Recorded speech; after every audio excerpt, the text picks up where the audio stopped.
तो अब हम देख लेते हैं यहाँ पे यूनिट थर्ड यानी पीरियोडिक प्रॉपर्टीज ऑफ एटम्स। इसके कुछ इंपॉर्टेंट क्वेश्चंस हम देख ले, यहाँ पे समझ लें।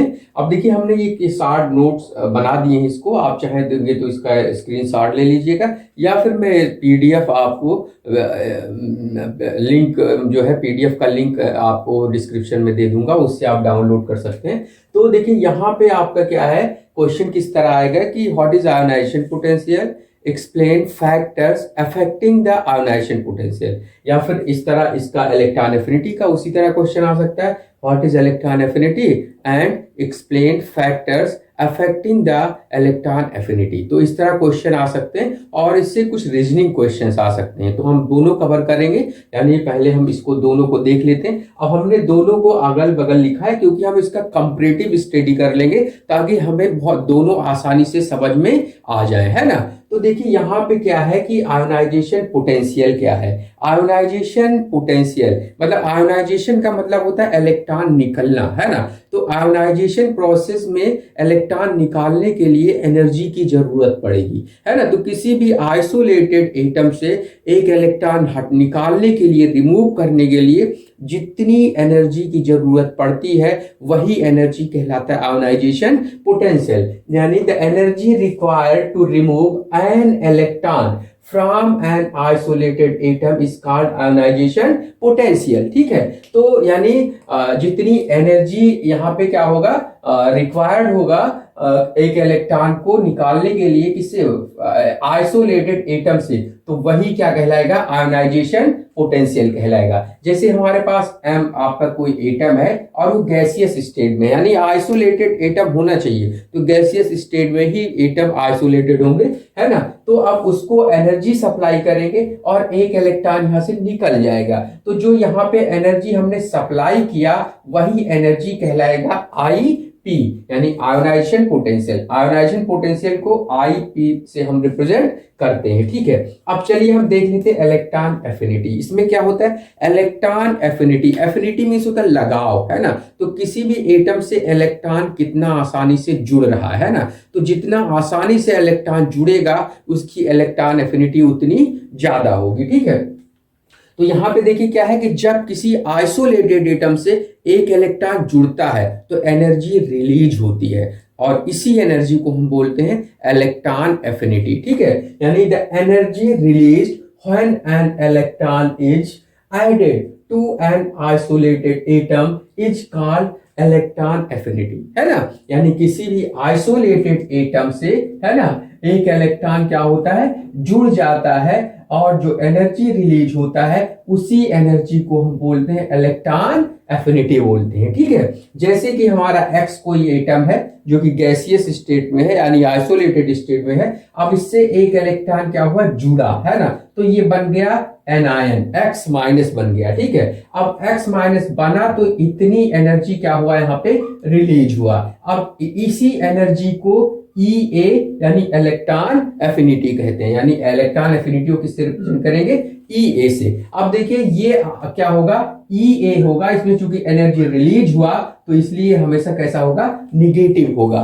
तो जब पहला इलेक्ट्रॉन जुड़ता है तो इलेक्ट्रॉन एफिनिटी जो होता है निगेटिव होता है, क्योंकि यहाँ पे एनर्जी हमेशा क्या होती है, रिलीज होती है। यानी जो आपका फर्स्ट आईपी है, यानी ये आपका फर्स्ट आई है, मतलब वो हमेशा निगेटिव होगा। निगेटिव क्यों होगा, because energy is release in first E, मतलब फर्स्ट इलेक्ट्रॉन एफिनिटी में एनर्जी हमेशा रिलीज होती है। ठीक है, और यहाँ पे अब सेकेंड या हायर इलेक्ट्रॉन एफिनिटी जो होते हैं आर ऑलवेज पॉजिटिव। इस बात को ध्यान में रखिए, क्वेश्चन पूछता है कभी कभी एग्जाम में कि सेकेंड और उससे हायर वैल्यू जो इलेक्ट्रॉन एफिनिटी होता है वो हमेशा पॉजिटिव क्यों होता है ना। तो ये are always positive because energy is supplied in these E, है ना। तो क्या होता है, यानी जो सेकेंड या उससे ज्यादा इलेक्ट्रॉन एफिनिटी होते हैं उनमें एनर्जी देनी पड़ती है, एनर्जी देनी पड़ती है, ना कि एनर्जी रिलीज होती है। क्यों? क्योंकि मान लेते हैं हमारे पास आपका x है,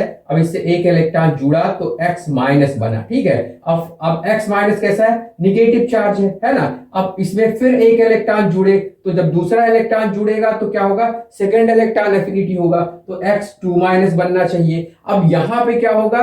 इलेक्ट्रॉन और यहां पे निगेटिव आयन में क्या होगा? रिपल्शन होगा। तो रिपल्शन को दूर करने के लिए हमें एनर्जी क्या करनी पड़ती है? सप्लाई करनी पड़ती है। फर्स्ट में ऐसा कोई रिपल्शन नहीं था, जल्दी से एटम ने क्या किया? इलेक्ट्रॉन को एक्सेप्ट कर लिया। तो मतलब इसके पास इलेक्ट्रॉन एक्सेप्ट करने की टेंडेंसी अभी ज्यादा है, आसानी से इलेक्ट्रॉन एक्सेप्ट कर रहा है, इसलिए फर्स्ट इलेक्ट्रॉन एफिनिटी निगेटिव होता है, एनर्जी रिलीज होती है। लेकिन सेकेंड इलेक्ट्रॉन एफिनिटी जब दूसरा इलेक्ट्रॉन जुड़ता है या तीसरा इलेक्ट्रॉन या चौथा इलेक्ट्रॉन, तो एनर्जी हमेशा क्या करनी पड़ती है? सप्लाई करनी पड़ती है, क्योंकि यहाँ पे निगेटिव आयन और इलेक्ट्रॉन में रिपल्शन होने लगता है। तो रिपल्शन को दूर करने के लिए इलेक्ट्रॉन को ज्यादा एनर्जी चाहिए, ठीक है, ताकि वो जुड़ सके, ठीक है। अब देखिए यहां पे हम देखते हैं, ये तो हो गया आपका आयोनाइजेशन पोटेंशियल और ये हो गया आपका इलेक्ट्रॉन एफिनिटी। अब यहाँ पे किसी भी एटम से क्या होता है? अगर पहला इलेक्ट्रॉन निकलता है तो वो कहलाता है कार्ल फर्स्ट आईपी कहलाता है, और अगर किसी जो आपका जब पहला इलेक्ट्रॉन निकल चुके M+ बन जाए तो फिर जब दूसरा इलेक्ट्रॉन निकलेगा तो वो कहलाएगा सेकेंड आईपी। इसी तरह जब M2+ बन जाएगा, जब तीसरा इलेक्ट्रॉन निकलेगा तो वो आपका थर्ड आईपी कहलाएगा, ठीक है। अब ये तो हो गया आईपी और ये हो गया इलेक्ट्रॉन एफिनिटी। अब देखिए दोनों में फैक्टर समझ लेते हैं, फैक्टर्स अफेक्टिंग आईपी, ठीक है। तो यहाँ पे कौन कौन से फैक्टर है? अब देखिए हम यहाँ पहले साइज देख लेते हैं। साइज आपका अगर कहीं पे छोटा है और एक साइज आपका बड़ा है, ठीक है, तो छोटे एटम में क्या होगा? इलेक्ट्रॉन बहुत पास होगा न्यूक्लियस के, तो क्या होगा? इलेक्ट्रॉन स्ट्रांगली अट्रैक्टेड होगा, तो इससे इलेक्ट्रॉन हटाने के लिए ज्यादा एनर्जी देनी पड़ेगी, यानी एनर्जी क्या करनी पड़ेगी? ज्यादा एनर्जी देनी पड़ेगी, यानी ये आपका हो जाएगा आईपी जो होगा वो हाई हो जाएगा, है ना। तो जब स्मॉल साइज होगा एटम का तो उसकी आईपी क्या हो जाएगी? हाई हो जाएगी। लेकिन जब एटम क्या होगा?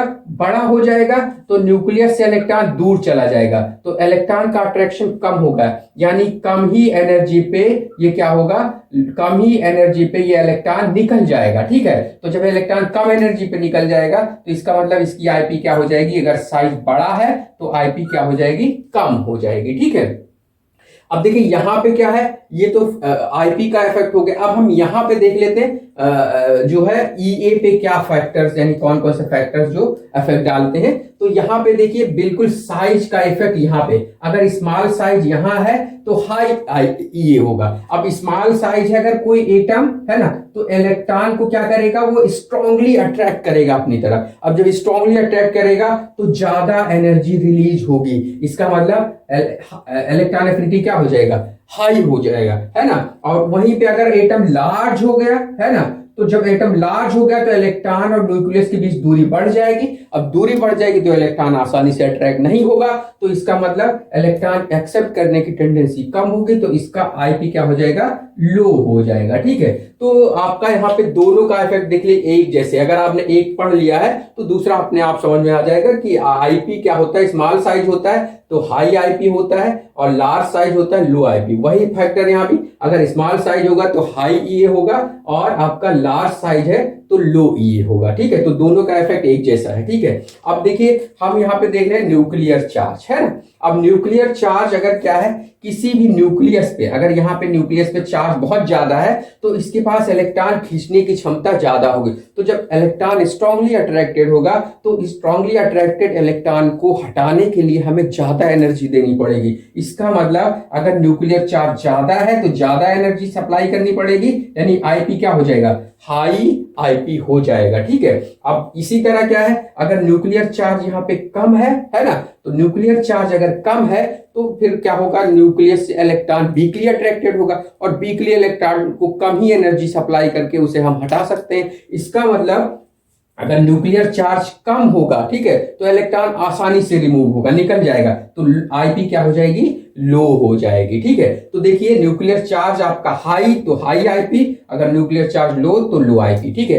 अब यहां भी इफेक्ट देख लीजिए बिल्कुल सेम है, जो इफेक्ट आपका न्यूक्लियर चार्ज का यहाँ पे है आईपी में, वहीं पे न्यूक्लियर चार्ज का इफेक्ट है ईए में, इलेक्ट्रॉन एफिनिटी में। अगर हाई न्यूक्लियर चार्ज है किसी भी एटम का न्यूक्लियर चार्ज क्या है, बहुत हाई है, तो इलेक्ट्रॉन खींचने की क्षमता उसकी ज्यादा होगी, तो एनर्जी भी ज्यादा रिलीज होगी। मतलब nuclear charge high, electron accept करने की क्षमता ज्यादा, तो ज्यादा इलेक्ट्रॉन एक्सेप्ट करने की तो हाई ई हो जाएगा, यानी इलेक्ट्रॉन एफिनिटी ज्यादा होगा। अगर न्यूक्लियर चार्ज कम होगा, न्यूक्लियर चार्ज कम होगा तो इलेक्ट्रॉन गेन करने की क्षमता कम हो जाएगी और एनर्जी कम रिलीज होगा। तो इलेक्ट्रॉन एफिनिटी लो, यानी ये इलेक्ट्रॉन एफिनिटी कैसा हो जाएगा, कम हो जाएगा। ठीक है, अब हम देख लेते हैं स्क्रीनिंग इफेक्ट, है ना। अब देखिए स्क्रीनिंग इफेक्ट क्या होता है। स्क्रीनिंग इफेक्ट क्या होता है, कहीं भी एटम्स में इलेक्ट्रॉन सेल्स में अरेंज होते हैं। अब देखिए जब सेल्स में अरेंज होंगे, अब ये बाहरी इलेक्ट्रॉन है, ठीक है, अब बाहरी इलेक्ट्रॉन है ये,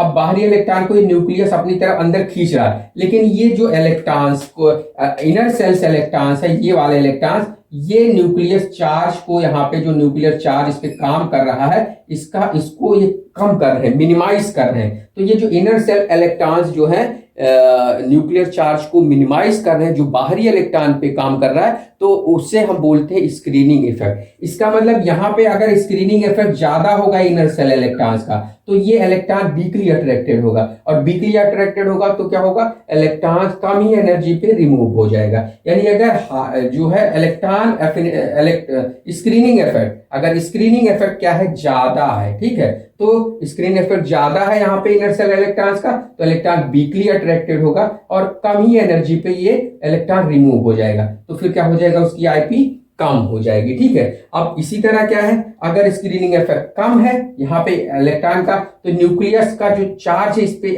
ज्यादा इलेक्ट्रॉन को अपनी तरफ खींचेगा, और जब ज्यादा खींचेगा यहाँ पे तो इसको ज्यादा एनर्जी देनी पड़ेगी हटाने के लिए, तो ज्यादा एनर्जी देनी पड़ेगी, इसका मतलब फिर उसकी आईपी ज्यादा हो जाएगी। तो अगर स्क्रीनिंग इफेक्ट लो आ जाए, है ना, स्क्रीनिंग इफेक्ट ये लो हो जाए तो आईपी क्या हो जाएगी, बढ़ जाएगी, और अगर स्क्रीनिंग इफेक्ट ज्यादा है तो आईपी क्या हो जाएगी, कम हो जाएगी। ठीक है, तो इसी तरह यहां पे देख लीजिए, यहां पे क्या स्क्रीनिंग इफेक्ट है ना। अब स्क्रीनिंग इफेक्ट अगर ज्यादा है ना, स्क्रीनिंग इफेक्ट अगर यहाँ पे ज्यादा है ना, तो अगर स्क्रीनिंग इफेक्ट ज्यादा होगा तो फिर इलेक्ट्रॉन खींचने की क्षमता उसकी कम होगी। तो इलेक्ट्रॉन जब खींचने की क्षमता कम होगी तो ईए क्या हो जाएगा, कम हो जाएगा, यानी लो हो जाएगा। और अगर स्क्रीनिंग इफेक्ट आपका कम है, screening effect inner shells electrons का कम है, तो फिर ये इलेक्ट्रॉन ज्यादा खींचेगा न्यूक्लियस की तरफ, तो न्यूक्लियस की तरफ ज्यादा खींचेगा तो एनर्जी ज्यादा रिलीज होगी, इसका मतलब इलेक्ट्रॉन एफिनिटी क्या हो जाएगा, ज्यादा हो जाएगा। तो अगर स्क्रीनिंग इफेक्ट कम है तो इलेक्ट्रॉन एफिनिटी ज्यादा होगा, और स्क्रीनिंग इफेक्ट अगर ज्यादा है तो इलेक्ट्रॉन एफिनिटी कम होगा। ठीक है, अब देखिए यहां पे आ जाते हैं इलेक्ट्रोनिगेटिविटी, है ना। तो इलेक्ट्रोनिगेटिविटी का मतलब क्या होता है, कोई भी एटम के पास किसी मॉलिक्यूल में इलेक्ट्रॉन खींचने की क्षमता को हम इलेक्ट्रोनिगेटिविटी बोलते हैं। तो इसका मतलब इलेक्ट्रोनिगेटिविटी ज्यादा होगा तो इलेक्ट्रॉन की खींचने की क्षमता उसके पास ज्यादा होगी। तो कोई भी अगर इलेक्ट्रोनिगेटिव एटम है ना, तो ज्यादा इलेक्ट्रोनिगेटिव एटम होगा अगर, तो इलेक्ट्रॉन को ज्यादा अपनी तरफ खींचेगा, और ज्यादा खींचेगा तो फिर क्या होगा कि जो यहाँ पे इलेक्ट्रॉन बैलेंस सेल में है वो बहुत स्ट्रांगली अट्रैक्टेड होगा। तो जब स्ट्रांगली अट्रैक्टेड होगा तो इसको एनर्जी हमें ज्यादा देनी पड़ेगी रिमूव करने की, यानी इलेक्ट्रॉन को हटाने के लिए ज्यादा एनर्जी देनी पड़ेगी। तो इसका मतलब अगर इलेक्ट्रोनिगेटिविटी ज्यादा है तो इलेक्ट्रॉन जो ज्यादा खींचा होगा न्यूक्लियस की तरफ, तो उसको ज्यादा एनर्जी देनी पड़ेगी, यानी उसकी आईपी क्या होगी, ज्यादा हो जाएगी। और इलेक्ट्रोनिगेटिविटी अगर कम है तो क्या होगा, कम है तो इलेक्ट्रॉन खींचने की क्षमता कम होगी, यानी इलेक्ट्रॉन वीकली अट्रैक्टेड होगा, तो कम ही एनर्जी पे वो रिमूव हो जाएगा। तो फिर अगर लो इलेक्ट्रोनिगेटिविटी तो उसका आईपी भी क्या हो जाएगा, लो हो जाएगा। ठीक है, अब हम देख लेते हैं किसमें, इलेक्ट्रॉन एफिनिटी में। ठीक है, तो इलेक्ट्रॉन एफिनिटी में इलेक्ट्रोनिगेटिविटी देख लेते हैं। अब आपको ये समझ में आ गया, इलेक्ट्रॉन खींचने की क्षमता ज्यादा तो इलेक्ट्रॉन एफिनिटी ज्यादा, तो इलेक्ट्रोनिगेटिविटी ज्यादा तो इलेक्ट्रॉन एफिनिटी भी ज्यादा। इसका मतलब हाई अगर इलेक्ट्रोनिगेटिविटी होगा तो हाई ईए भी होगा, इलेक्ट्रॉन एफिनिटी भी होगा। अगर लो इलेक्ट्रोनिगेटिविटी होगा, इलेक्ट्रॉन खींचने की क्षमता कम होगी तो कम एनर्जी रिलीज होगा, तो इसका भी एक वैल्यू क्या होगा, लो ईए होगा, यानी इलेक्ट्रॉन एफिनिटी कम हो जाएगा। ठीक है, अब देखिए सबसे इंपॉर्टेंट, इस पे बहुत सारे क्वेश्चन बनते हैं कि आपका अगर कहीं पे हमें देखना है इलेक्ट्रॉनिक कॉन्फ़िगरेशन, तो अगला फैक्टर है इलेक्ट्रॉनिक कॉन्फ़िगरेशन। ठीक है, अगर कहीं पे जो है ऑर्बिटल में जो आपका बाहरी सेल है, बाहरी सेल के जो सब सेल है, अगर वो हाफ फील्ड या फुल फील्ड आ जाए, है ना, तो उनकी इलेक्ट्रॉन एफिनिटी बढ़ जाती है, ज्यादा बढ़ जाती है। ऐसा क्यों? क्योंकि हाफ फील्ड और फुल फील्ड ऑर्बिटल जो होते हैं वो मोर स्टेबल होते हैं, है ना। किसके कारण? ज्यादा सिमेट्रिकल डिस्ट्रीब्यूशन इलेक्ट्रॉन के कारण वो ज्यादा स्टेबल होते हैं, और किसी स्टेबल कॉन्फ़िगरेशन से इलेक्ट्रॉन हटाने के लिए ज्यादा एनर्जी देनी पड़ेगी। तो ज्यादा एनर्जी देनी पड़ेगी तो आईपी क्या होगा? ज्यादा होगा, ठीक है। तो देखिए ये इलेक्ट्रॉनिक कॉन्फ़िगरेशन में अगर कहीं कॉन्फ़िगरेशन हाफ फील्ड हो या फिर कैसा हो? Full field. तो हाफ फील्ड और फुल फील्ड कैसे होते हैं? मोर स्टेबल कॉन्फ़िगरेशन होते हैं। अब मोर स्टेबल कॉन्फ़िगरेशन से इलेक्ट्रॉन हटाने के लिए ज्यादा एनर्जी देनी पड़ेगी, इसलिए उनकी आईपी क्या हो जाएगी? हाई हो जाएगी, ठीक है। अब देखिए हम इलेक्ट्रॉन एफिनिटी में समझ लेते हैं। इलेक्ट्रॉन एफिनिटी में क्या होता है? अगर कहीं पे कॉन्फ़िगरेशन मोर स्टेबल है तो मोर स्टेबल होगा, अगर एक इलेक्ट्रॉन जुड़ेगा तो वो हाफ फील्ड या फुल फील्ड है पहले, तो वो फिर ना हाफ फील्ड रह जाएगा ना फुल फील्ड हो जाएगा जुड़ने के बाद, तो वो फिर लेस स्टेबल हो जाएगा। तो कोई कॉन्फ़िगरेशन आसानी से लेस स्टेबल में जाना नहीं चाहेगा, ठीक है। तो क्या होगा? फिर इलेक्ट्रॉन आसानी से उसमें जुड़ेंगे नहीं, और जब आसानी से जुड़ेंगे नहीं तो उनकी इलेक्ट्रॉन एफिनिटी कम हो जाएगी या फिर जीरो होगी, या फिर अब इलेक्ट्रॉन एफिनिटी जीरो का मतलब एनर्जी रिलीज ना हो नॉर्मल कंडीशन पे, ठीक है। तो देखिए कहीं भी क्या हो जाए, हाफ फील्ड हो जाए या फुल फील्ड इलेक्ट्रॉनिक कॉन्फ़िगरेशन आ जाए, ठीक है। तो अब चूंकि वो मोर स्टेबल होगा, अब मोर स्टेबल होगा तो इलेक्ट्रॉन जुड़ेगा नहीं, तो उसकी इलेक्ट्रॉन एफिनिटी या तो जीरो हो जाएगी, प्रैक्टिकली जीरो होता है जिनका हाफ फील्ड या फुल फील्ड, या फिर वैल्यू कैसा हो जाएगा? पॉजिटिव। तो फिर एनर्जी रिलीज नहीं होगी, फिर हमें एनर्जी इनमें क्या करना पड़ेगा? सप्लाई करना पड़ेगा। तो देखो दोनों को आप कंपैरेटिव स्टडी कर लेंगे, दोनों के फैक्टर लगभग क्या है? एक ही है, मतलब इसको आप पढ़ लेंगे। फैक्टर साइज, न्यूक्लियर चार्ज, है ना, ये फैक्टर, ये फैक्टर, ये फैक्टर कैसे हैं? इनमें आयोनाइजेशन पोटेंशियल और इनमें, है ना, आपके क्या है? ये सब एक ही जैसे, है ना। बस यहाँ पे इलेक्ट्रॉनिक कॉन्फ़िगरेशन में थोड़ा सा बदल गया है कि हाफ फील्ड और फुल फील्ड होंगे तो आईपी ज्यादा हो जाएगी, है ना। और अगर इलेक्ट्रॉनिक कॉन्फ़िगरेशन ईए में हाफ फील्ड और फुल फील्ड, तो वो ईए या तो जीरो हो जाएगा या तो फिर पॉजिटिव हो जाएगा, है ना। यानी प्रैक्टिकली उसकी ईए वैल्यू पॉजिटिव होता है, मतलब प्रैक्टिकली ईए वैल्यू जीरो होता है, ठीक है। तो चलिए अब हम यहाँ पे जो आयोनाइजेशन पोटेंशियल और इलेक्ट्रॉन एफिनिटी कुछ क्वेश्चन सॉल्व कर लेते हैं, जो एग्जाम में इस तरह क्वेश्चन आ सकते हैं, ठीक है। तो देखिए वैसे जो हम अभी देख लें कि आयोनाइजेशन पोटेंशियल और इलेक्ट्रॉन एफिनिटी का जो पीरियोडिक टेबल में कैसा इफेक्ट पड़ता है, ठीक है। तो आयोनाइजेशन पोटेंशियल जो होता है, अगर हम लेफ्ट टू राइट मूव करते हैं, पीरियड में लेफ्ट टू राइट मूव करते हैं, है ना, तो आईपी क्या होता है? बढ़ता है ना। लेफ्ट टू राइट बढ़ने पे आईपी इन जनरल जो है बढ़ता है। क्यों बढ़ता है? क्योंकि साइज छोटा होता है, छोटे एटम की आईपी ज्यादा होती है, न्यूक्लियर चार्ज ज्यादा होता है, जिसका न्यूक्लियर चार्ज ज्यादा होता है उसकी आईपी ज्यादा होती है। इलेक्ट्रोनेगेटिविटी लेफ्ट टू राइट बढ़ता है। तो इतने सारे फैक्टर्स क्या हो रहे हैं? बढ़ रहे हैं लेफ्ट टू राइट जाने पे, और ये ज्यादा होते हैं तो आईपी क्या होती है? ज्यादा होती है। तो इन जनरल आईपी क्या होता है? जब हम पीरियड में बढ़ते हैं, लेफ्ट टू राइट बढ़ते हैं, तो जो है आईपी बढ़ जाती है। लेकिन जब हम टॉप टू बॉटम आते हैं ग्रुप में, जब टॉप टू बॉटम आते हैं तो आईपी जो होता है वो डिक्रीज होता है, ठीक है। क्यों डिक्रीज होता है? क्योंकि साइज बड़ा हो जाता है, साइज इंक्रीज करता है, न्यूक्लियर चार्ज जो है बढ़ता है ना, लेकिन साइज यहाँ डोमिनेटिंग होता है। तो साइज को देखेंगे, न्यूक्लियर चार्ज को नहीं देखना होता है, और इलेक्ट्रोनेगेटिविटी घटता है। तो इलेक्ट्रोनेगेटिविटी इधर घटेगा, है ना, तो इलेक्ट्रोनेगेटिविटी घटेगा तो क्या होगा? यहाँ पे बड़े एटम की आईपी कम होती है, कम इलेक्ट्रोनेगेटिव एटम की आईपी कम होती है। तो इसका मतलब टॉप टू बॉटम जाने पे आईपी क्या हो जाएगी? घट जाएगी। अब यही इलेक्ट्रोनेगेटिविटी में देख ले, यहाँ भी साइज अगर छोटा है तो इलेक्ट्रॉन एफिनिटी भी ज्यादा होता है, न्यूक्लियर चार्ज ज्यादा है तो इलेक्ट्रॉन एफिनिटी ज्यादा होता है, अगर इलेक्ट्रोनेगेटिविटी ज्यादा है तो इलेक्ट्रॉन एफिनिटी ज्यादा होता है। तो लेफ्ट टू राइट जाने पे ये सारे इफेक्ट क्या हो रहे हैं? ये साइज डिक्रीज हो रहा है, न्यूक्लियर चार्ज इंक्रीज हो रहा है ना, इलेक्ट्रोनेगेटिविटी इंक्रीज हो रहा है। तो left to right in general क्या होगा? ईए जो है इंक्रीज करेगा पीरियड में, और जब हम यहाँ ग्रुप में जाते हैं टॉप टू बॉटम, तो ईए क्या होता है? डिक्रीज करता है। इफेक्टिव जो आपका यहाँ पे ईए है यानी इलेक्ट्रॉन एफिनिटी है, वो क्या हो जाएगा? डिक्रीज हो जाएगा। क्यों? क्योंकि यहाँ पे न्यूक्लियर चार्ज जो है आपका बढ़ेगा पर साइज बहुत बड़ा हो जाएगा, तो साइज डोमिनेटिंग है, तो साइज यहाँ पे टॉप टू बॉटम बढ़ जाता है। इलेक्ट्रोनेगेटिविटी घट जाता है, तो इलेक्ट्रॉन खींचने की क्षमता घट जाती है, इसलिए ग्रुप में टॉप टू बॉटम आपका ये जो है क्या हो जाता है, घट जाता है, क्योंकि इलेक्ट्रॉन खींचने की क्षमता कम हो जाती है। ठीक है, अब हम देख लेते हैं क्वेश्चंस, इसमें देख लेते हैं कैसे एग्जाम में आ सकता है। तो देखिए एग्जाम में इस तरह रीजनिंग क्वेश्चन आ सकते हैं कि first IP of nitrogen is higher than first IP of oxygen, है ना, while second IP of oxygen is higher than second IP of nitrogen. तो इसको कैसे हम एक्सप्लेन करेंगे? वैसे अगर हम पीरियोडिक टेबल में देखें तो नाइट्रोजन होता है फिर ऑक्सीजन, तो ऑक्सीजन का आईपी फर्स्ट आईपी ज्यादा होना चाहिए, लेकिन ज्यादा किसका होता है, नाइट्रोजन का, यानी ज्यादा इसका होता है, ऑक्सीजन का कम हो जाता है। ऐसा क्यों?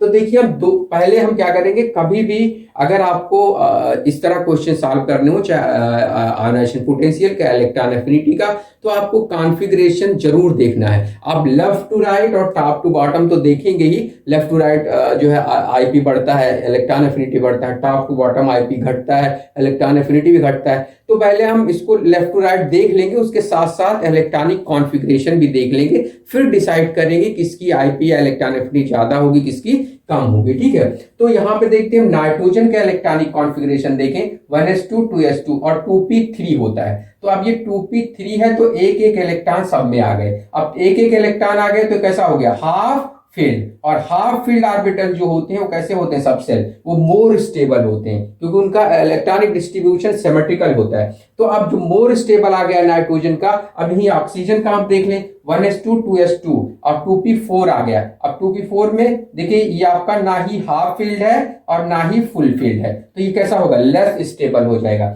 अब लेस स्टेबल से इलेक्ट्रॉन आसानी से रिमूव हो सकता है, जबकि मोर स्टेबल से इलेक्ट्रॉन आसानी से रिमूव नहीं हो सकता है ना। तो यहाँ पे क्या होगा, इसके फर्स्ट इलेक्ट्रॉन को हटाने के लिए ज्यादा एनर्जी, इस इलेक्ट्रॉन को हटाने के लिए ज्यादा एनर्जी देनी पड़ेगी, तो फिर बन जाएगा N प्लस बन जाएगा। अब यहाँ 1s2 2s2 और इसमें 2p में 2 ही इलेक्ट्रॉन बचेंगे। अब ये ना ही हाफ फील्ड है और ना ही फुल फील्ड। ऑक्सीजन को देख लेते हैं, जब एक इलेक्ट्रॉन निकला यानी फर्स्ट आईपी लगा यहाँ पे, तो क्या हुआ, ऑक्सीजन प्लस बना, 1s2 2s2 और 2p3 आ गया यहाँ पे। अब 2p3 कैसा हो गया, हाफ फील्ड, और हाफ फील्ड कैसा होता है, मोर स्टेबल। इसका मतलब अब जब अगला नेक्स्ट इलेक्ट्रॉन, सेकंड इलेक्ट्रॉन निकलेगा तो सेकंड आईपी आएगा, और इसमें भी जब सेकंड इलेक्ट्रॉन निकलेगा तो सेकंड आईपी आएगा। तो अब ऑक्सीजन का जो एक इलेक्ट्रॉन निकलने के बाद मोर स्टेबल कॉन्फ़िगरेशन इसने अचीव कर लिया, लेकिन नाइट्रोजन का लेस स्टेबल हो गया। तो अब इसका सेकंड आईपी जो आपका हो जाएगा, यानी सेकंड आईपी जो आपका किसका, ऑक्सीजन का, ये किससे ज्यादा होगा, ऑक्सीजन का ज्यादा होगा नाइट्रोजन से। यही फर्स्ट आईपी नाइट्रोजन का ज्यादा होगा किससे, ऑक्सीजन का। क्यों, अब आपको ये रीजन समझ में आएगा। फर्स्ट आईपी में नाइट्रोजन हाफ फील्ड है तो ज्यादा एनर्जी देनी पड़ती है, और ऑक्सीजन ना ही हाफ फील्ड ना कम फील्ड, तो कम ही एनर्जी पे इलेक्ट्रॉन रिमूव हो जाता है। लेकिन दूसरा इलेक्ट्रॉन निकलता है तो यहाँ पे नाइट्रोजन का ना ही हाफ फील्ड ना फुल फील्ड, लेस स्टेबल है, तो यहाँ पे कम ही एनर्जी पे इलेक्ट्रॉन रिमूव हो जाता है। जबकि ऑक्सीजन ने मोर स्टेबल कॉन्फ़िगरेशन अचीव कर लिया, तो इसको ज्यादा एनर्जी देनी पड़ेगी, तो इसलिए ऑक्सीजन का सेकंड आईपी क्या हो जाएगा, इसके नाइट्रोजन के सेकंड आईपी से ज्यादा हो जाएगा। ठीक है, अब हम यहाँ पे एक क्वेश्चन देख लेते हैं, और क्वेश्चन यहाँ पे देख ले रहे हैं, give the decreasing order of first IP of carbon nitrogen oxygen and fluorine, है ना। अब ये आपका लेफ्ट टू राइट लिखा हुआ है ना।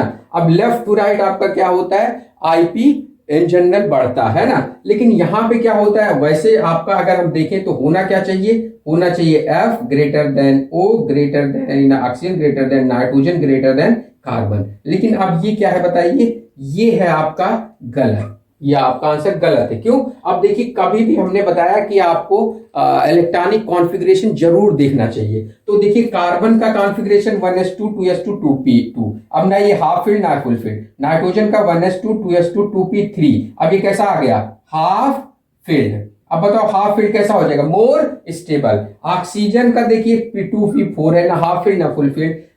फ्लोरीन का ना हाफ फील्ड ना फुल फील्ड, है ना। तो ये तो इसका मतलब नाइट्रोजन का कॉन्फ़िगरेशन कैसा हो गया, मोर स्टेबल। कभी भी ऐसा केस आए तो हम एक स्टेप इस एटम को आगे जंप करा देते हैं, ठीक है। तो इसका मतलब इसका आंसर क्या हो जाएगा, यानी सबसे ज्यादा होगा फ्लोरीन का, वो तो होगा ही, एक ही एलिमेंट जंप करेगा। तो अब ऑक्सीजन का होना चाहिए ज्यादा, लेकिन इसका हाफ फील्ड होने के कारण ज्यादा एनर्जी देनी पड़ेगी ऑक्सीजन के कंपेयर में। तो फिर ये नाइट्रोजन आ जाएगा, उसके बाद कौन सा आ जाएगा, आपका ऑक्सीजन आ जाएगा, उसके बाद कार्बन। तो ये ऑर्डर आपका फर्स्ट आईपी का डिक्रीजिंग ऑर्डर हो गया, ठीक है। अब इसी तरह देखिए यहाँ पे हम ये क्वेश्चन है, आपके दो हमने पेयर बना दिया, फर्स्ट और सेकंड। इसमें बोल आपसे ये पूछ सकता है कि इसमें फर्स्ट आईपी किसकी ज्यादा होगी, है ना। तो देखिए मैग्नीशियम का क्या होता है, अगर कॉन्फ़िगरेशन लिखें तो इसके बैलेंस सेल में आपका होता है ये 3s2 होता है, और ये 3s2 3p1। तो आप देखो यहाँ पे 3s2 फुलफिल्ड है और 3p1 ना ही फुलफिल्ड ना ही हाफ फिल्ड। तो अब इसका मतलब ये क्या होगा, मैग्नीशियम का फर्स्ट आईपी क्या होगा, ज्यादा होगा एल्युमिनियम से, है ना। अब इसी तरह बेरिलियम क्या होता है, ये 2s2 होता है बैलेंस सेल का, और ये 2s2 2p1 होता है। तो ये फुल फील्ड हो गया, ये ना ही हाफ फील्ड ना फुल फील्ड। तो इसका मतलब यहाँ पे 2s का ज्यादा होगा, तो इसका मतलब यहाँ पे बेरिलियम का फर्स्ट आईपी ज्यादा होगा किसके, बोरान से, ठीक है।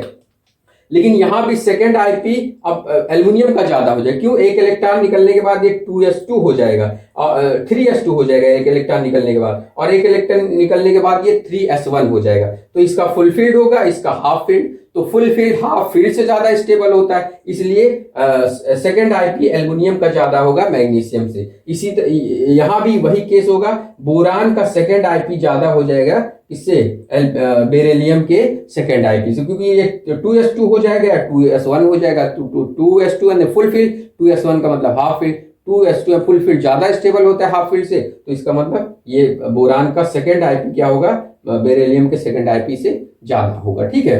तो ये तो हो गया आपका आयोनाइजेशन पोटेंशियल के, इस तरह क्वेश्चन एग्जाम में आ सकते हैं। अब देखिए इलेक्ट्रॉन एफिनिटी क्वेश्चन कैसे आ सकते हैं, यहाँ पे देखिए आपको अरेंज करने के लिए आ सकते हैं। जैसे ये बड़ा इंपॉर्टेंट क्वेश्चन है, हैलोजन के डिक्रीजिंग ऑर्डर में इलेक्ट्रॉन एफिनिटी का।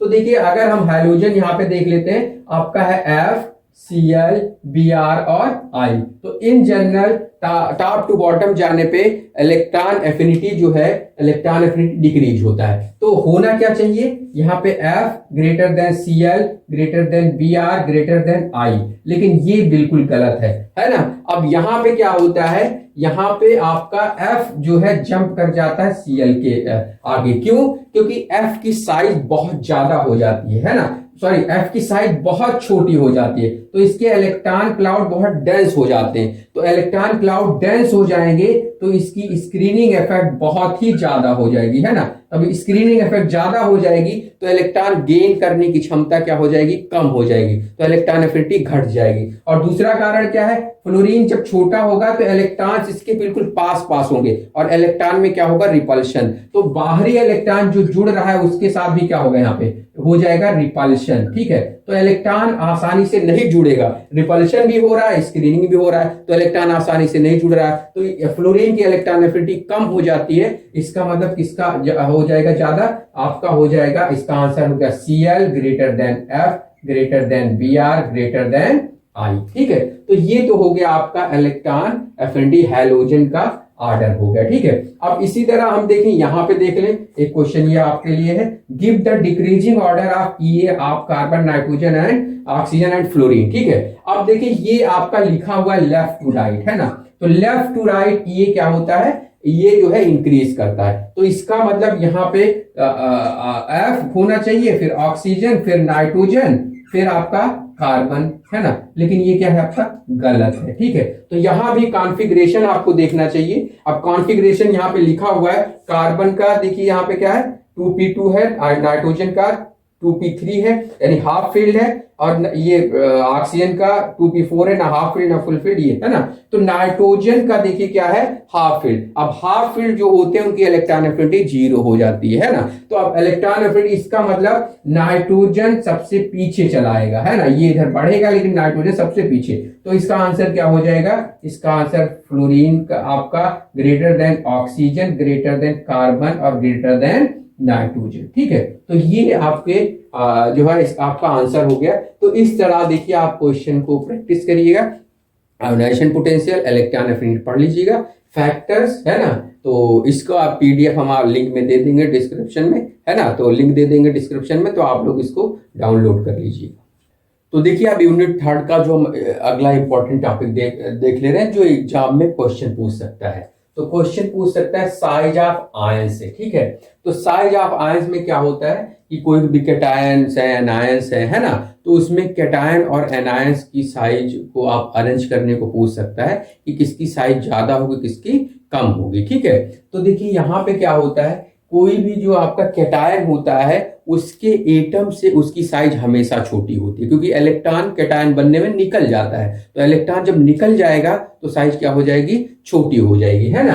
तो the size of cation is less than its corresponding atoms, यानी कोई भी कैटायन जो होगा उसके करस्पॉन्डिंग यानी संबंधित एटम से उसकी साइज क्या होती है, छोटी होती है ना। अब देखिए ग्रेटर पॉजिटिव चार्ज, है ना, जितना ज्यादा पॉजिटिव चार्ज होगा, है ना, साइज क्या होगी, उसकी साइज होगी उतनी स्मॉलर साइज होगी, है ना। तो उतना ही उसकी साइज क्या होगा, स्मॉलर साइज होगा। ठीक है, अब देखिए यहाँ पे क्या होगा, और उसका इसका उल्टा है एनायन के लिए। एनायन में क्या होता है, इलेक्ट्रॉन जुड़ता है, तो इलेक्ट्रॉन जुड़ने से साइज बढ़ जाती है। ठीक है, तो इसका मतलब the size of an anion is larger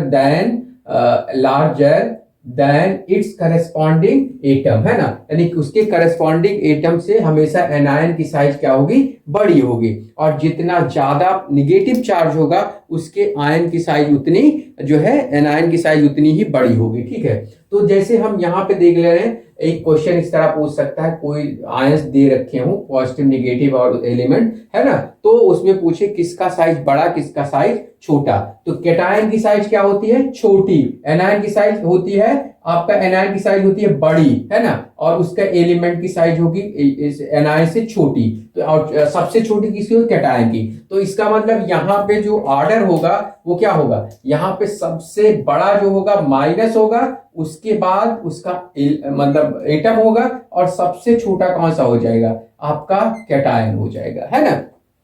अगर हम यहाँ पे एनायन की बात करें, जैसे S2 माइनस और S माइनस में, तो जिस पे चार्ज ज्यादा होगा यानी 2 माइनस की साइज बड़ी होगी, S माइनस वाले यानी एक ही चार्ज वाले की साइज एनायन की क्या होगी, छोटी होगी। ठीक है, तो ये आपका दो नेगेटिव चार्ज ज्यादा बड़ा है और ये एक नेगेटिव चार्ज वाला आपका छोटा। इसी तरह अगर कैटायन की बात कर ले हम, जैसे Fe2 प्लस है और Fe3 प्लस है। ठीक है, तो Fe2 प्लस पे कम पॉजिटिव चार्ज है, Fe3 प्लस पे ज्यादा पॉजिटिव चार्ज है। तो ज्यादा पॉजिटिव चार्ज होगा, ज्यादा इलेक्ट्रॉन निकल जाएगा, साइज ज्यादा छोटी हो जाएगी। इसका मतलब इसकी Fe3 की प्लस की साइज छोटी होगी, Fe2 प्लस की साइज बड़ी होगी। तो Fe2 ज्यादा बड़ा होगा, Fe3 प्लस छोटा होगा। ठीक है, अब देखिए हम यहाँ पे और सबसे इंपॉर्टेंट हम देख ले रहे हैं, यहाँ पे इस पे भी क्वेश्चन एग्जाम में पूछ सकता है कि आइसो इलेक्ट्रॉनिक स्पीसीज दे दे और बोले कि इनकी डिक्रीजिंग ऑर्डर या इंक्रीजिंग ऑर्डर आप साइज को अरेंज करें। ठीक है, तो आइसो इलेक्ट्रॉनिक स्पीसीज वो स्पीसीज होते हैं जिनमें इलेक्ट्रॉनों की संख्या सेम होता है। ठीक है, तो देखिए ये आइसो इलेक्ट्रॉनिक स्पीसीज है जिसमें 10 इलेक्ट्रॉन्स है, सभी में 10 इलेक्ट्रॉन्स है। ठीक है, कार्बन 4 माइनस, कार्बन का एटॉमिक नंबर होता है 6 इलेक्ट्रॉन, 4 माइनस का मतलब 4 इलेक्ट्रॉन जुड़े तो 10 हो गया। ऐसे नाइट्रोजन का 7 होता है और 3 इलेक्ट्रॉन जुड़े तो 3 माइनस हो गया। ऑक्सीजन के 2 माइनस होता है तो 8 एटॉमिक नंबर होता है, 2 इलेक्ट्रॉन जुड़े तो 10 हो गया। ऐसे 9 फ्लोरीन का 9 एटॉमिक नंबर होता है यानी इलेक्ट्रॉन 9 होते हैं, एक माइनस हुआ, एक इलेक्ट्रॉन जुड़ा तो 10 हो गया।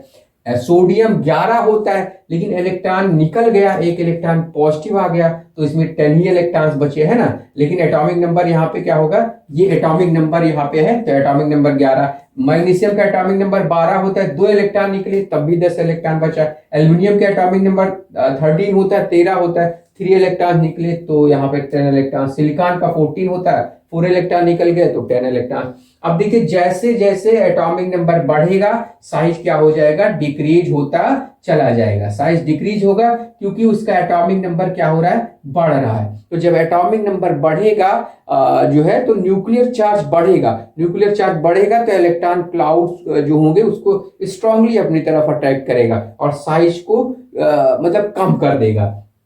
तो आइसो इलेक्ट्रॉनिक स्पीसीज में आपको क्या देखना है, एटॉमिक नंबर जितना ज्यादा होगा उसकी साइज उतनी ही जो है कम होगी, क्योंकि न्यूक्लियर चार्ज ज्यादा होगा, एटॉमिक नंबर ज्यादा होगा, न्यूक्लियर चार्ज ज्यादा होगा तो इलेक्ट्रॉन को स्ट्रांगली अट्रैक्ट करेगा। ठीक है, तो अब क्या होगा, इसकी साइज सबसे ज्यादा होगी, उसके बाद ये, इसके बाद ये, है ना। अब क्या होगा, ये डिक्रीजिंग ऑर्डर हो गया साइज का, C4 माइनस सबसे बड़ा होगा, Si4 प्लस सबसे आपका छोटा होगा। ठीक है, तो एटॉमिक नंबर इसका ज्यादा है इसलिए सबसे साइज इसका छोटा, एटॉमिक नंबर इसका सबसे कम है इसलिए इसका साइज बड़ा। ठीक है, अब देखिए ये तो हो गया इस तरह, ये क्वेश्चंस इस तरह एग्जाम में आ सकते हैं। अब देखिए हम पढ़ लेते हैं, यहाँ पे समझ लेते हैं, इस पे भी एक क्वेश्चन आ सकता है, जेड इफेक्टिव यानी इफेक्टिव न्यूक्लियर चार्ज। ठीक है, तो ये क्या होता है, इफेक्टिव न्यूक्लियर चार्ज क्या होता है। इफेक्टिव का मतलब जितना प्रभावी, यानी कोई भी एटम होता है, जैसे कार्बन है तो कार्बन का एटॉमिक नंबर 6 है तो इसका न्यूक्लियर चार्ज 6 होता है, लेकिन बाहरी इलेक्ट्रॉन पे टोटल न्यूक्लियर चार्ज जो है वो नहीं पहुंच पाता है, क्योंकि इनर सेल्स इलेक्ट्रॉन जो होते हैं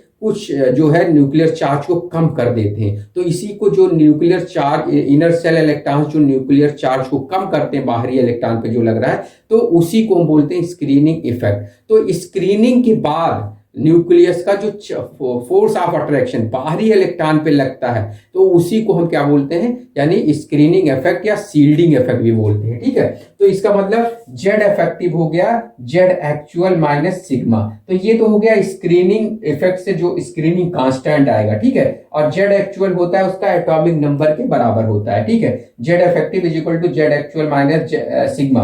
तो जेड इफेक्टिव क्या होता है, एक्चुअल न्यूक्लियर चार्ज में से सिग्मा वैल्यू घटा दो। जेड इफेक्टिव का मतलब effective nuclear charge, Z actual का मतलब एक्चुअल न्यूक्लियर चार्ज जो बराबर होता है एटॉमिक नंबर के, और सिग्मा है स्क्रीनिंग कांस्टेंट। स्क्रीनिंग कांस्टेंट इसलिए क्योंकि पर इलेक्ट्रॉन जो स्क्रीनिंग इफेक्ट होता है वो कांस्टेंट होता है। तो अगर हम जितने भी तरह के इलेक्ट्रॉन से सबके स्क्रीनिंग जो इफेक्ट है उसको हम सम कर दें कांस्टेंट को, तो आपको टोटल स्क्रीनिंग कांस्टेंट आ जाएगा। ठीक है, तो हम यानी क्या है, यानी इफेक्टिव न्यूक्लियर चार्ज ये particular electron which feels the amount of nuclear charge after screening of nuclear charge by inner shells electrons is called effective nuclear charge. यानी स्क्रीनिंग के बाद जो इनर सेल इलेक्ट्रॉन्स कर रहे हैं न्यूक्लियर चार्ज को, screening के बाद जो है जो कोई पर्टिकुलर इलेक्ट्रॉन जितना न्यूक्लियर चार्ज फील करता है वही इफेक्टिव न्यूक्लियर चार्ज कहलाता है। ठीक है, तो देखिए अब यहाँ पे स्लेटर रूल हम यहाँ पे देखेंगे, ये बहुत इंपॉर्टेंट है क्योंकि इससे हम जेड इफेक्टिव कैलकुलेट करते हैं। तो स्लेटर ने क्या किया था, इन्हें पर इलेक्ट्रॉन कितना स्क्रीनिंग करता है वो होता है, यानी electrons present in outer shell, यानी जो बाहरी सेल में प्रेजेंट होंगे इलेक्ट्रॉन किसी भी पर्टिकुलर इलेक्ट्रॉन से, तो उनका जो है नो कंट्रीब्यूशन इन सिग्मा, यानी स्क्रीनिंग में उनका कोई कंट्रीब्यूशन नहीं होगा। जैसे आपका कोई आपके न्यूक्लियस है, ये इलेक्ट्रॉन्स है, अब ये इलेक्ट्रॉन है, इसके बाहर वाले इलेक्ट्रॉन, अगर हमें न्यूक्लियर चार्ज यहाँ पे देखना है तो ये जो बाहर वाले इलेक्ट्रॉन है इनका स्क्रीनिंग में कोई कंट्रीब्यूशन नहीं होगा। ठीक है, और अगर कोई electrons present in an group, अगर वो एन ग्रुप में प्रेजेंट है, ठीक है, तो contribution in sigma is 0.35 unit पर इलेक्ट्रॉन, यानी एक इलेक्ट्रॉन के लिए कितना होगा 0.35, है ना, वो एन ग्रुप यानी बाहरी वाले ग्रुप में, एक्सेप्ट जो है आपका 1s। और अगर यहां पे देखिए तो बाहरी ग्रुप के लिए 0.35 और इलेक्ट्रॉन्स प्रेजेंट इन n-1 ग्रुप, यानी n ग्रुप से जस्ट नीचे वाले ग्रुप में, है ना, कंट्रीब्यूशन इन सिग्मा इज 0.85, तो एक पर इलेक्ट्रॉन के लिए उसका कंट्रीब्यूशन होगा 0.85, है ना। अब n जो आपका n-1 ग्रुप है उससे भी आप जो जितने भी इलेक्ट्रॉन्स बचेंगे वो लोअर टू n- ग्रुप हो जाएंगे, यानी electrons present in lower to n- group, है ना, कंट्रीब्यूशन इन सिग्मा इज कितना होगा 1.0, है ना, यानी एक इलेक्ट्रॉन के लिए एक जो है स्क्रीनिंग कांस्टेंट वैल्यू होगा पर इलेक्ट्रॉन। ठीक है, यानी जो कहाँ होंगे n-1 ग्रुप से जितने भी इलेक्ट्रॉन्स नीचे आ जाएंगे। ठीक है, अब देखिए ये तो हो गया, ये 3 आपके जो आपके यहाँ पे 4 यहाँ पे ऊपर वाले हैं, ये आपके क्या है s और p ऑर्बिटल्स के लिए है, और d ऑर्बिटल्स के लिए ये केस आ जाता है, ये थोड़ा अलग होता है तो इसको जरूर ध्यान रखिएगा। In case of nd and nf orbital electrons, है ना, ऑर्बिटल्स इलेक्ट्रॉन्स, है ना। कंट्रीब्यूशन इन सिग्मा इज आपका 0.35 यूनिट पर इलेक्ट्रॉन फॉर एनडी और एनएफ ग्रुप। अब एनडी और एनएफ जो भी होगा, एनडी या फिर एनएफ ग्रुप में, यानी जो ऑर्बिटल्स में जितने इलेक्ट्रॉन होंगे, है ना, उसको हम काउंट कर लेंगे, ठीक है। और पर इलेक्ट्रॉन के लिए होगा 0.35। अब बचे वाले जितने भी होंगे, है ना, एनडी और एनएफ ग्रुप से बचे वाले जितने भी ग्रुप होंगे, लोअर टू एनडी या लोअर टू एनएफ कर देंगे, और उसके लिए हो जाएगा आपका, उसके लिए 1 हो जाएगा फॉर लोअर टू एनडी और एनएफ ग्रुप, है ना। चलिए अब हम लोग जो है जेड इफेक्टिव जो है कैलकुलेट करना सीख ले एग्जाम्पल के साथ। तो यहाँ पे देखिए, हम यहाँ पे ये कैलकुलेशन सीखेंगे, calculate Z effective on last electron of phosphorus. तो फास्फोरस के लास्ट इलेक्ट्रॉन पे आपको जेड इफेक्टिव कैलकुलेट करना है। तो देखिए इसके पहले हम देखिए क्या लिखेंगे, फास्फोरस का इलेक्ट्रॉनिक कॉन्फ़िगरेशन। तो फास्फोरस का इलेक्ट्रॉनिक कॉन्फ़िगरेशन क्या होता है, 1s2 2s2 2p6 3s2 3p3। अब देखिए इनको हम क्या करेंगे, इनको हम ग्रुप में कन्वर्ट करेंगे, एन ग्रुप। तो ये आपका जो सबसे बाहरी जो आपका सेल होगा उसको हम लेंगे एन ग्रुप। तो ये आपका यहां से यहां तक आपका हो गया एन ग्रुप, ठीक है। और उसके अंदर वाला हो जाएगा आपका 2s2p, ये आपका यानी 3s 3p एन ग्रुप हो गया, और 2s और 2p हो गया आपका n-1 ग्रुप, ठीक है। और बचा जो होगा, जितने भी नीचे बच जाए, इसमें 1s ही बच रहा है, जितने अगर कोई और एलिमेंट है उसमें और भी ऑर्बिटल्स है, तो उस सभी को हम ले लेंगे क्या, लोअर टू n-1, है ना। ये हम लोअर टू n-1 कर देंगे, ठीक है। तो यहां पे ये ग्रुप हो गया। अब हमें देखिए जेड इफेक्टिव निकालना है फास्फोरस के लास्ट इलेक्ट्रॉन पे, ठीक है। तो फास्फोरस के लास्ट इलेक्ट्रॉन पे निकालना है। अब देखिए इसका मतलब यहाँ पे जो 3p3 है, तो इसमें 3 इलेक्ट्रॉन है, तो p में आपका p2+1, है ना। इसका मतलब यहाँ पे हमें लास्ट इलेक्ट्रॉन यहाँ पे निकालना है, ठीक है। तो इसका मतलब p में जो स्क्रीनिंग में यूज होगा वो केवल p के 2 इलेक्ट्रॉन ही यूज होंगे। एक इलेक्ट्रॉन तो लास्ट इलेक्ट्रॉन है ही है, तो स्क्रीनिंग में कितने इलेक्ट्रॉन केवल यूज होंगे, 2 इलेक्ट्रॉन। तो इसका मतलब यहाँ पे n में कितने इलेक्ट्रॉन स्क्रीनिंग में पार्टिसिपेट करेंगे, 2s का और 2p का। एक लास्ट इलेक्ट्रॉन हो गया, उसको हम वो स्क्रीनिंग जो है न्यूक्लियर चार्ज को स्क्रीन नहीं करेगा, ठीक है। उसी पे जेड इफेक्टिव कैलकुलेट करना है। तो जिस पे जेड इफेक्टिव कैलकुलेट करना होता है उसको स्क्रीनिंग जो है कांस्टेंट में कंसीडर नहीं करते हैं, ठीक है। तो इसमें टोटल इलेक्ट्रॉन्स कितने हो जाएंगे, n में इलेक्ट्रॉन हो जाएंगे टोटल 4 इलेक्ट्रॉन्स, है ना। तो इसमें हम क्या करेंगे, 0.35 इंटू 4, तो इसमें आपके 4 इलेक्ट्रॉन हो गए।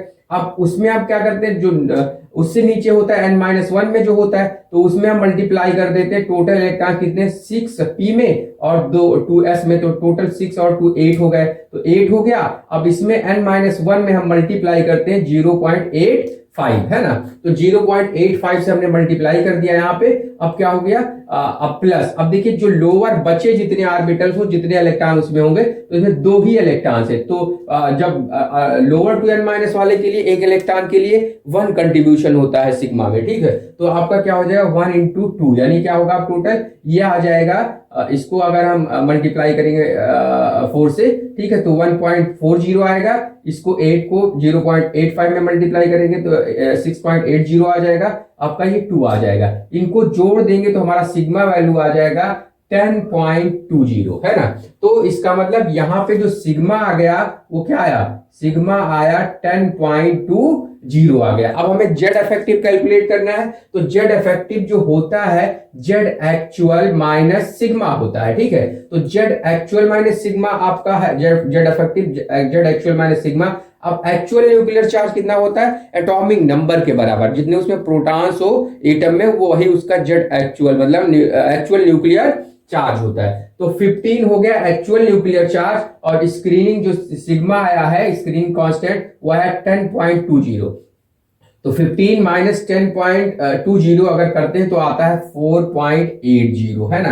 तो इसका मतलब यहाँ पे जो जेड इफेक्टिव आ गया वो कितना आ गया, 4.80 आ गया, ठीक है। तो इसका मतलब फास्फोरस के लास्ट इलेक्ट्रॉन पे, जो p3 में आपका सबसे लास्ट वाला इलेक्ट्रॉन है, उस पे कितना न्यूक्लियर चार्ज लगेगा, 4.80 ही न्यूक्लियर चार्ज लगेगा। तो बाहरी इलेक्ट्रॉन स्क्रीनिंग के बाद जितना जो है न्यूक्लियर चार्ज फील करता है वही जेड इफेक्टिव कहलाता है। ठीक है, अब देखिए आप ये तो हो गया। तो ये आप इस तरह ग्रुप जो बनाएंगे एन ग्रुप, n-1 ग्रुप और लोअर टू n- ग्रुप, ये हमेशा s और p ऑर्बिटल्स में जब जेड इफेक्टिव कैलकुलेट करें या सिग्मा कैलकुलेट करें तो इतने ग्रुप्स बना देंगे। ठीक है, अब हम देख ले रहे हैं डी के लिए, डी ऑर्बिटल्स के इलेक्ट्रॉन की स्क्रीनिंग कांस्टेंट और जेड इफेक्टिव कैसे कैलकुलेट करेंगे। ठीक है, तो देखिए यहाँ पे एक क्वेश्चन से हम यहाँ पे समझ ले रहे हैं, calculate Z effective on last electron of 4s and 3d orbitals, है ना।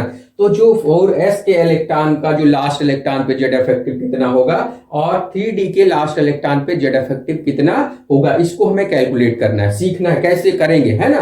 तो देखिए सबसे पहले हमें क्या लिखना होता है, कॉन्फ़िगरेशन। तो हम वेनेडियम का ये कॉन्फ़िगरेशन यहाँ पे लिख लिए पहले कि जल्दी हो जाए। तो ये आपका देखिए वेनेडियम का 1s2 2s2 2p6 3s2 3p6 3d3 और 4s2 ये होता है आपका कॉन्फ़िगरेशन। तो हम पहले यहाँ पे तो जेड इफेक्टिव निकाल लेते हैं। जेड इफेक्टिव निकालेंगे पहले 4 जो है एस पे, है ना। तो जेड इफेक्टिव हमें यहाँ निकालना है, Z effective on last electron, है ना, ऑफ 4s। तो पहले हम 4s पे निकालेंगे। ठीक है, तो 4s पे यहाँ पे निकाल लेंगे। तो देखिए 4s के लिए जो अभी ये बताया हम आप लोगों को सिग्मा कैलकुलेट करने के लिए, इसी तरह कैलकुलेट करिएगा आप लोग। ठीक है, मतलब उसमें हम क्या क्या बना देंगे, बाहरी जो आपका ये बाहरी वाला आपका यहाँ पे जो सेल है यानी उसे आप n ग्रुप लेंगे, है ना, n ग्रुप। आप उससे जो यानी 4s यानी 4 वाला आपका हो गया, n ग्रुप 3 वाले जितने भी ऑर्बिटल्स होंगे उसको n-1 ग्रुप में कर दोगे। तो ये आपका हो जाएगा 3 वाला, क्या हो जाएगा यहां तक n-1 ग्रुप हो जाएगा। और जितना बच जाए, है ना, सब क्या होगा, लोअर टू n-1 ग्रुप। ठीक है, तो यहां पे आपका क्या हो गया, लोअर टू n-n ग्रुप हो गया। अब इसमें देखिए सर, अब यहाँ पे हमें 4s के लास्ट इलेक्ट्रॉन पे निकालना है। तो वो एक इलेक्ट्रॉन तो जिस पे निकालना है वो उसका सिग्मा में कंट्रीब्यूशन होगा नहीं, तो इसका मतलब 4s के केवल एक ही इलेक्ट्रॉन का सिग्मा में कंट्रीब्यूशन होगा। तो इसका मतलब यहाँ पे 2 है लेकिन हम यूज कितना करेंगे, 1। तो n ग्रुप में कितने इलेक्ट्रॉन है, केवल 1। तो यह आप n ग्रुप के लिए यहाँ कितना मल्टीप्लाई करते हैं, 0.35, है ना। यानी यहाँ पे देखिए फार्मूला ये हमने बना दिया है पहले ही, 0.35 into nn plus 0.85 into n-1 और plus 1 into nl to n-1। ठीक है, तो ये आपका हो गया यहाँ पे जो है इस तरह ग्रुप बना लेंगे। ठीक है, अब यहाँ पे केवल एक ही इलेक्ट्रॉन है ना, एक पे तो कैलकुलेट करना है। तो 1 इंटू 0.35 1 इलेक्ट्रॉन हो गया। ठीक है, प्लस अब देखिए यहाँ पे टोटल गिन ले हम इलेक्ट्रॉन कितने हैं, यहाँ पे s में 2, p में 6 और d में 3। तो टोटल कितने हो गए, 6 2 आपका 8 और 3 11। तो यहाँ 11 इलेक्ट्रॉन हो गए। अब उसमें n-1 के लिए, एक के लिए कितना मल्टीप्लाई करते हैं, 0.85, है ना। तो एक इलेक्ट्रॉन के लिए इतना, तो इसको इतने से मल्टीप्लाई कर दिए। प्लस अब देखिए अंदर कितने इलेक्ट्रॉन है, लोअर टू n- कितने, यहाँ 1s2 2s2 2p6, मतलब 2 इलेक्ट्रॉन यहाँ, 2 इलेक्ट्रॉन यहाँ, 6 इलेक्ट्रॉन यहाँ, तो टोटल 10 इलेक्ट्रॉन हो गए। अब लोअर टू n- के लिए जो कंट्रीब्यूशन होता है सिग्मा में 1 इलेक्ट्रॉन के लिए 1, तो 1 इंटू 10 हो गया आपका, है ना। अब देखिए इसको अगर आप यहाँ पे कैलकुलेट करते हैं तो ये आपका आ जाएगा, यानी आपका टोटल इसको इतना मल्टीप्लाई करेंगे ये इतना आ जाएगा, है ना, 10, और ये आ जाएगा आपका 19.70 आ जाएगा। ठीक है, अब देखिए यहाँ पे 19.70 आएगा, ये आपका क्या आ गया, सिग्मा आ गया। ठीक है, अब आपका यहाँ पे आपका सिग्मा तो 19.70, अब तो जेड इफेक्टिव कैलकुलेट करना है। तो जेड एक्चुअल माइनस सिग्मा, तो एक्चुअल कितना है, एटॉमिक नंबर के बराबर होगा, एटॉमिक नंबर 23 है, माइनस सिग्मा है 19.70, तो इतना इज इक्वल टू कितना आ जाएगा, 3.30, है ना। तो इसका मतलब यहाँ पे जो आ गया आपका स्क्रीन, मतलब जेड इफेक्टिव किसके, वेनेडियम के लास्ट इलेक्ट्रॉन 4s के लास्ट इलेक्ट्रॉन पे। ठीक है, अब हम देखिए यहां पे कैलकुलेट करते हैं जेड इफेक्टिव, है ना, Z effective on last electron of 3d, है ना। तो 3d पे कैलकुलेट कर लेते हैं, 3d के लास्ट इलेक्ट्रॉन पे। तो इसमें भी क्या करेंगे, पहले कॉन्फ़िगरेशन लिख लेंगे। ठीक है, वेनेडियम का तो ये ऐसे 1s2 2s2 2p6 3s2 3p6 3d3 4s2। अब डी इलेक्ट्रॉन और एफ इलेक्ट्रॉन के लिए हम दो ही ग्रुप बनाएंगे। जो एन डी है, मतलब एन डी डी ऑर्बिटल के लिए बचे लोअर टू एन डी हो जाएगा। एफ के लिए ऐसे क्या होगा, एन एफ और बचे लोअर टू एन एफ हो जाएगा। ठीक है, तो यहां पे हम जो डी होगा इसे अलग कर लेंगे और ये एन डी ग्रुप हो गया। ठीक है, अब बचे आपका जो हो जाएगा, जितना बच जाए यहां से यहां 3p6 से लेके 1s तक, ये आपका लोअर टू एन डी हो जाएगा, है ना, लोअर टू एन डी हो जाएगा। ठीक है, अब देखिए 4s को यहाँ सिग्मा में कंसीडर नहीं करेंगे क्योंकि ये 3d से बाहर है, तो बाहरी इलेक्ट्रॉन का सिग्मा में कोई कंट्रीब्यूशन नहीं होता है। ठीक है, तो अब देखिए यहाँ पे ये एन डी ग्रुप बन गया, lower to n d group बन गया। ठीक है, अब देखिए यहाँ पे क्या हो गया, ये आपका जो एन डी ग्रुप में पर इलेक्ट्रॉन 0.35 होता है। तो यहाँ पे देखिए, यहाँ पे टोटल इलेक्ट्रॉन है कितने, 3d3, लेकिन 3d3 के मतलब डी के लास्ट इलेक्ट्रॉन पे हमें जेड इफेक्टिव कैलकुलेट करना है। तो इसका मतलब यहाँ बचे कितने, केवल 2 इलेक्ट्रॉन बचे। डी के 3 इलेक्ट्रॉन में से 2 इलेक्ट्रॉन स्क्रीनिंग में यूज होंगे और 1 इलेक्ट्रॉन पे आपको स्क्रीनिंग का जो है जेड इफेक्टिव कैलकुलेट करना है। तो 3 है तो हम 2 ही यूज करेंगे। तो ये आपका 2 इंटू 0.35 प्लस अब देखिए टोटल इतने इलेक्ट्रॉन 1s से 3p तक ये 18 इलेक्ट्रॉन्स हो गए। 2 2 एंड 6 आपका 10 हो गया, 2 12 हो गया, प्लस 6 आपका 18 हो गया। तो 18 इंटू 1 है ना। अब lower to n d group के लिए हमेशा 1 इलेक्ट्रॉन कंट्रीब्यूशन 1 होता है। ठीक है, सिग्मा में, तो ये आपका 18 हो गया। अब टोटल आपका आ जाएगा 18.70। ठीक है, तो आपका यहां पे क्या हो गया, अब जेड एक्चुअल इसका होता है 23, तो 23 माइनस आपका सिग्मा ये हो गया 18.70, तो ये आ गया आपका कितना, 4.30 आपका हो गया जेड इफेक्टिव आ गया। ठीक।